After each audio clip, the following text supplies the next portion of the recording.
Welcome back to Red Seat Secrets. Today, Senator John Kennedy grilled Biden's judicial nominees on qualified immunity and the Second Amendment. The hearing was sharp, tense, and revealed where these nominees stand. Let's break it down. Kennedy opened with rare courtesy, praising Mr. Pulley, the nominee, for his service and sacrifice, even sharing a lighthearted joke, but that friendly tone faded quickly. Thank you, Mr. Chairman. I want to begin. I don't have any questions for him, but I want to give a shout out to my friend, Mr. Pulley, who served honorably and well as a United States attorney in Louisiana. And I'm going to vote for him. And I want to thank him for his willingness to serve. I don't know how he talked his spouse into it. He's given up major dollars to come back into government service, but I am grateful that he is willing to do so. Thank you for your support, Senator. Ms. Strickland, Counselor, you do not believe in qualified immunity for law enforcement officials, do you? As Kennedy shifted to his classic direct style, Ms. Strickland faced Senator Kennedy. He pressed her on qualified immunity for officers. She insisted she'd follow the law. Kennedy challenged her record. Would she abolish it if she could? Thank you for the question, Senator. For much of my career, I have served on the board of the New Mexico Criminal Defense Lawyers. Yes, ma'am. But see, my time is so limited. You don't believe in qualified immunity for law enforcement officials, do you? So on behalf of organizations and associations that I've been in, we have taken the position that New Mexico, who is considering its own civil rights bill, should not. Let me ask you again. Do you believe in qualified immunity for law enforcement officials? So you personally?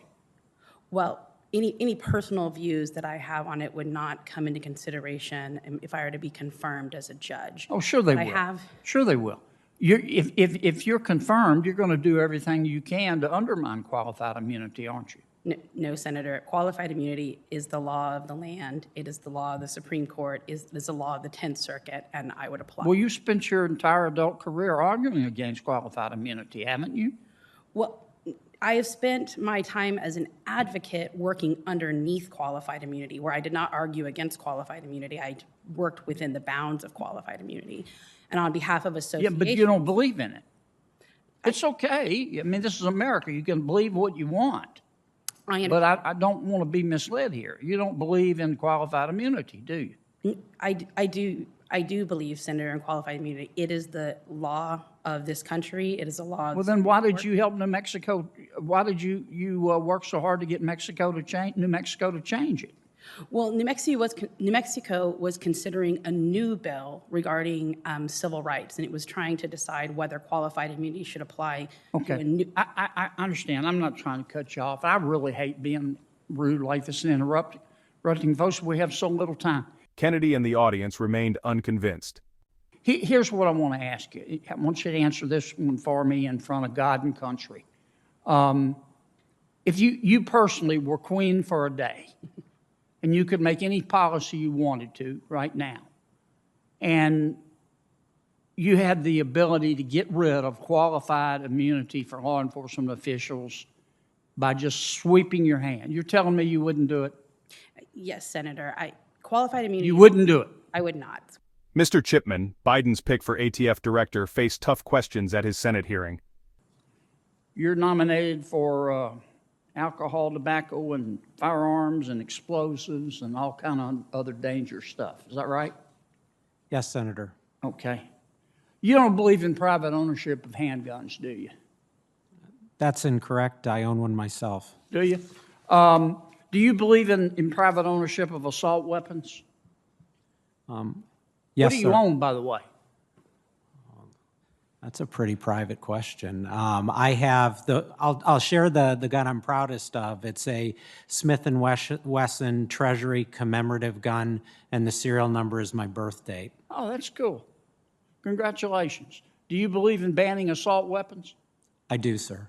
Okay. Define assault weapons. I do, sir. Kennedy demanded a definition, but Chipman dodged, pointing to Congress. Assault weapons would be something that members of Congress would define. Well, how do you define it? You're going to be running the agency. Senator, I think this is a good question. If I am confirmed as ATF director, I got 35 seconds left. Define it for me, would you please, sir? What's an assault weapon? yeah, Senator, the bill to ban assault weapons is what is your dozens of definition of an pages. assault There's no way I could define an assault weapon. You don't have in a any, you're second. going to run this agency and you don't have a definition of assault weapon? But I would be enforcing the definition that members Yeah, of but you're Congress going to be passed. issuing rules and regulations. Just give me your definition.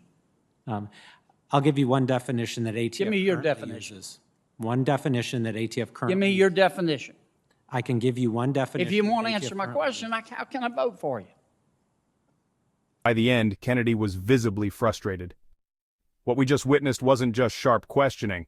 It exposed two key battlegrounds in America's legal and political system: whether police officers should keep protections under qualified immunity, and whether gun ownership, especially assault weapons, will face new restrictions. These aren't abstract debates. They affect the rights and safety of everyday Americans. That's why these hearings matter, and why Kennedy's grilling struck such a nerve. Love him or hate him, John Kennedy cuts through political doublespeak. He doesn't let nominees hide behind crafted answers. He makes them face tough questions. Kennedy ensures Americans see what's really at stake. Kennedy pressed Biden's nominees on qualified immunity and the Second Amendment, refusing to let vague answers slide. It's a raw look at how future judges could shape laws that impact us all. What do you think? Drop your thoughts in the comments below. Don't forget to like, share, and subscribe for more.